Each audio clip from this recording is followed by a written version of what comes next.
हरिओम प्रिय दर्शकों, यदि आपकी वृषभ राशि या वृषभ लग्न है तो इस वीडियो को पूरे ध्यान से देखिएगा, समझिएगा। इस वीडियो में हम समझने वाले हैं, जैसे कि आपने थंबनेल में पढ़ा, कि अब ये होने से कोई नहीं रोक सकता है। क्यों ऐसा मैं कह रहा हूँ कि ऐसा होने से कोई नहीं रोक सकता है? क्योंकि एक ऐसा ग्रह जो कि इस कलयुग में बहुत ज़्यादा प्रभावी है, वो अपनी स्थिति में परिवर्तन करने जा रहा है। हम बात कर रहे हैं राहु की। इससे पहले संभवतः आपने कई वीडियो देखी होगी। तो राहु महाराज इस समय अपना परिवर्तन करने जा रहे हैं और राहु महाराज ये 8 जुलाई को अपना परिवर्तन करेंगे और 8 जुलाई से लेके लगभग आने वाले 7.5 महीने तक यहीं पर गोचर करने वाले हैं। तो राहु का ये गोचर लंबे समय तक रहेगा, इसलिए इसका प्रभाव भी लंबे समय तक रहेगा। जो कि ये राहु महाराज कहाँ पर गोचर कर रहे हैं आपको पता है, मीन राशि पे गोचर कर रहे हैं। परंतु राहु ने अब अपना नक्षत्र परिवर्तन किया है। पहले ये रेवती नक्षत्र में थे, अब उत्तरा भाद्रपद नक्षत्र में गोचर करना प्रारंभ करेंगे 8 जुलाई से। संभवतः आपने कई वीडियो में देखा होगा कि 5 जुलाई से कर रहे हैं, परंतु यहाँ पर थोड़ा सा जो अलग अलग पंचांग होते उनमें मतभेद हुआ करता है। इसी कारण की वजह से कई बार आप तारीखों में डिफरेंस देख लेते हैं। परंतु ये जो परिवर्तन है 8 जुलाई को होने वाला है। तो 8 जुलाई से अभी तक ये पहले रेवती नक्षत्र यानी कि बुध के नक्षत्र में थे और अब उत्तरा भाद्रपद नक्षत्र। क्योंकि राहु को जानते हैं कि उल्टा चाल होती है, तो ये उल्टा चलते हैं, पहले रेवती में फिर यहाँ पर, और अब कैसे उत्तरा भाद्रपद नक्षत्र के चतुर्थ चरण में गोचर करेंगे, फिर तृतीय में, द्वितीय में, फिर प्रथम में, ऐसा उल्टा चलते हैं। बाकी ग्रह प्रथम में, द्वितीय में, तृतीय में, फिर चतुर्थ में, ऐसा। राहु केतु अक्सर ये वक्री अवस्था में रहते हैं हमेशा। जैसे अब हमने अभी देखा वीडियो कुछ समय पहले आपने देखा होगा कि शनिदेव वक्री हुए, तो ये वक्री होते हैं फिर मार्गी हो जाते, परंतु राहु केतु हमेशा वक्री ही रहते हैं। तो ये राहु महाराज अब क्या समस्याएं, क्या स्थितियां उत्पन्न करेंगे, इसे समझते हैं। एक तो आपने अभी देखा होगा कि राहु महाराज पहले से ही कुछ समस्याएं उत्पन्न कर रहे हैं, उनके बारे में भी हम जानते हैं। उनमें अब वृद्धि और भी देखी जा सकती है, क्योंकि देखा जाए तो ये वृषभ राशि और वृषभ लग्न है, जो कि इसका जो है तो कोई खास समस्या तो नहीं है, परंतु फिर भी स्थितियां कुछ लाभ भी देंगी, कुछ समस्याएं भी। क्या समस्याएं हैं ये समझ लेते हैं। तो यहाँ पर राहु महाराज आपके इस समय आय भाव में गोचर कर रहे हैं, एकादश भाव में गोचर कर रहे हैं। तो एकादश भाव में गोचर करते हुए आपके जीवन में राहु इस समय धन में वृद्धि करवाएंगे।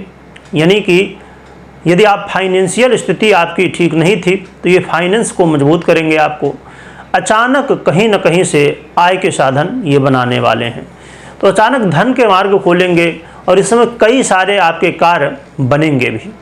परंतु यहाँ पर कुछ समस्याएं भी उत्पन्न करने वाले हैं।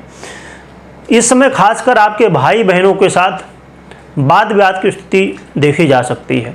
भाई बहनों के साथ अनबन की स्थिति बेवजह के कारणों को लेके बाद में फिर पछतावा होगा कि हमने ऐसा क्यों कह दिया। परंतु क्योंकि राहु जानते हैं कि राहु है भ्रम, तो भ्रम पैदा कर देता है और बाद में हम पछताते रहते हैं कि ऐसा क्यों हुआ। तो संभवतः घर परिवार के ये विशेषकर भाई बहनों के साथ वाद विवाद, छोटे भाई बहन हो या बड़े भाई बहन हो, तो वाद विवाद हो सकता है। और यदि आप कोई परीक्षा प्रतियोगिता में भाग ले रहे हैं तो वहाँ पर भी थोड़ा सा आपको हार का सामना, असफलता का सामना करना पड़ सकता है। और ख़ासकर उन लोगों के लिए इस समय बहुत सावधानी की ज़रूरत है। वैसे देखा जाए तो मैक्सिमम लोग, सभी मतलब 100 में से 90 लोग कहा जा सकता है कि 80-90 लोग तो सोशल मीडिया का, इंटरनेट का यूज करते ही हैं। और सोशल मीडिया में सबसे ज़्यादा प्रभाव राहु का ही माना जाता है, क्योंकि सोशल मीडिया क्या है, एक दिखावा है। जो वास्तविकता नहीं है उसे ही सोशल मीडिया कहते हैं। तो सोशल मीडिया में राहु का प्रभाव है, तो उसमें सावधानी।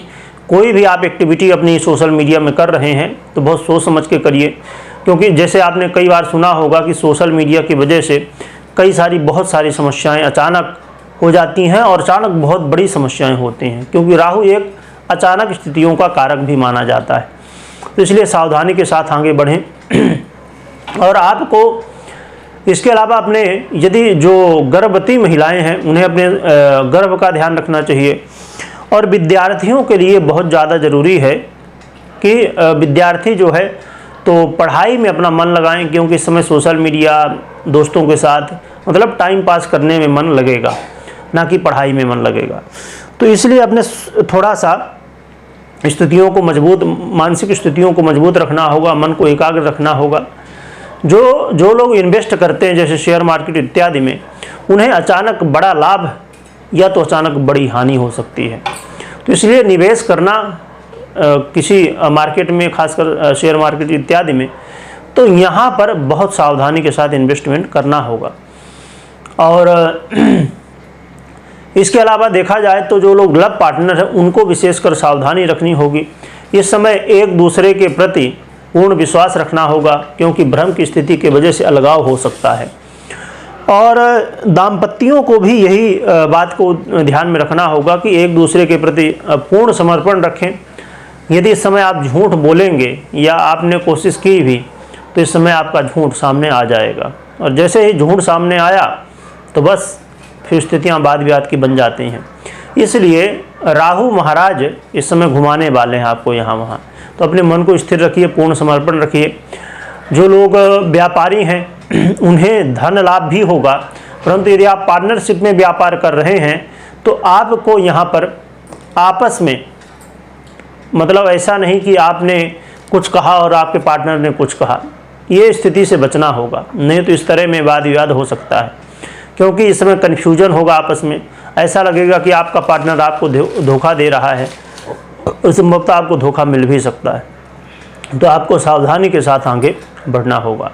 तो स्थितियां हैं जो कि समस्याएं हैं, कुछ लाभ भी हैं जो कि देखी जा सकती हैं। और संभवतः राहु 2023 में 30 अक्टूबर से यहाँ गोचर कर रहे हैं, तो इन स्थितियों का आप सामना भी कर रहे होंगे, परंतु अब इन स्थितियों में और भी वृद्धि हो जाएगी, क्योंकि ये अब आ गए हैं शनि के नक्षत्र में, बुध के नक्षत्र से शनि के नक्षत्र में आ चुके हैं। परंतु एक अच्छी बात जरूर होती है कि शनि देव एक ऐसे ग्रह हैं जो हमेशा अच्छे परिणाम देते हैं, यानी कि इनका जो अंत है, अभी जो संघर्ष करवाएंगे, समस्याएं देंगे स्टार्टिंग में, लगभग ये 7.5 महीना का गोचर रहेगा उत्तरा भाद्रपद में राहु का। तो लास्ट में कहीं ना कहीं आपको कोई ना कोई सीख दे के जाएंगे, कोई ना कोई अच्छी स्थिति दे के जाएंगे। तो आपको मेहनत करते रहना है, इस समय आलस्य बिल्कुल नहीं करना है, क्योंकि शनि आलस्य बिल्कुल नहीं पसंद करते, उनको कर्मवादी हैं वो। तो उनको कर्म चाहिए, सत्य निष्ठा चाहिए। यदि आप सत्य के रास्ते में, कर्म के रास्ते में चलेंगे तो राहु महाराज, क्योंकि राहु और केतु का ऐसा स्वभाव होता है कि जिसके नक्षत्र में, राशि में गोचर करते हैं वैसा प्रभाव देते हैं। तो यदि आपको अच्छे परिणाम चाहिए तो एक तो राहु का उपाय करना ही है, आप कर रहे होंगे, हम अभी जानेंगे भी, परंतु आपको साथ में शनि और देवगुरु बृहस्पति दोनों को अपने मजबूत रखना होगा। और अपनी जन्म कुंडली में शनि को, देवगुरु बृहस्पति को, राहु को, तीनों को आपको एक साथ देखना होगा कैसी स्थिति में है, क्योंकि यदि अच्छी स्थिति में हुए तब तो अच्छे परिणाम मिल सकते हैं, ये समस्याएं कम हो सकती हैं। परंतु यदि समस्याएं हुई तो फिर बढ़ सकती हैं, यदि कहीं ना कहीं अनीच के हैं या ऐसी स्थिति में है जो कि आपको अच्छे लाभ ना दे, तो आपको ये चेक करना होगा। राहु के उपाय के रूप में देखा जाए तो राहु के उपाय के रूप में आप हनुमान चालीसा का पाठ कर सकते हैं, हनुमान जी की आराधना कर सकते हैं, जिससे आप बच सकेंगे। हनुमान जी के दर्शन करिए, हनुमान चालीसा का पाठ करिए, यही सबसे बड़ा उपाय है। तो कमेंट में जय बजरंगबली लिखिएगा। और आपके जीवन में ये समस्याएं हो रही थी कि नहीं, ये भी आप कमेंट में बता सकते हैं। और आगे सावधानी आप अवश्य बरतें। वीडियो देखने के लिए बहुत बहुत धन्यवाद।